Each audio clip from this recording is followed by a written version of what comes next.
Episode number 191. Yes, said Carton.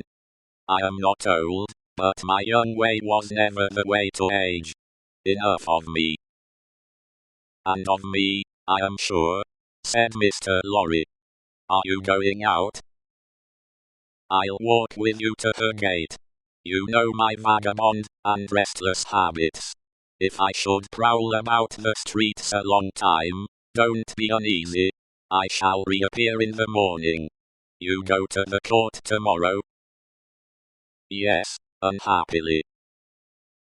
I shall be there, but only as one of the crowd. My spy will find a place for me. Take my arm, sir. Mr. Lorry did so, and they went downstairs and out in the streets. A few minutes brought them to Mr. Lorry's destination. Carton left him there, but lingered at a little distance, and turned back to the gate again when it was shut, and touched it. He had heard of her going to the prison every day.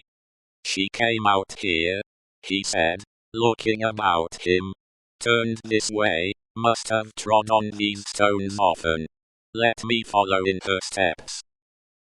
It was 10 o'clock at night when he stood before the prison of La Force, where she had stood hundreds of times. A little wood sawyer, having closed his shop, was smoking his pipe at his shop door. Good night, citizen, said Sidney Carton, pausing in going by, for the man eyed him inquisitively. Good night, citizen. How goes the Republic? You mean the guillotine? Not ill. 63 today.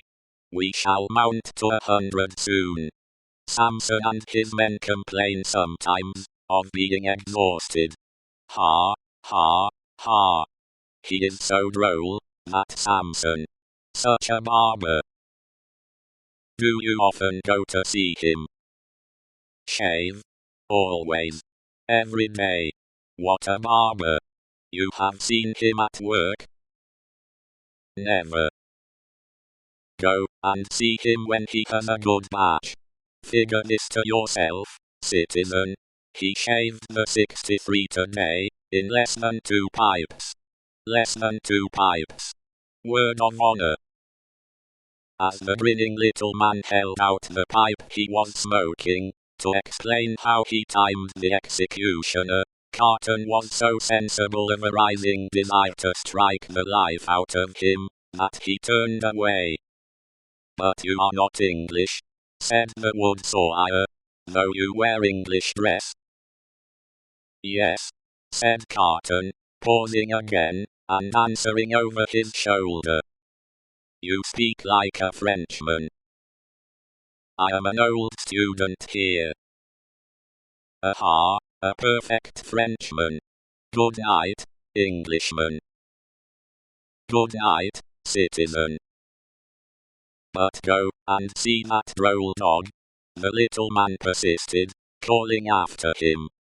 And take a pipe with you.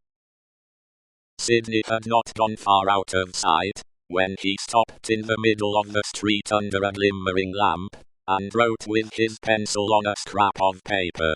Then, traversing with the decided step of one who remembered the way well, several dark and dirty streets, much dirtier than usual, for the best public thoroughfares remained uncleansed in those times of terror, he stopped at a chemist's shop, which the owner was closing with his own hands.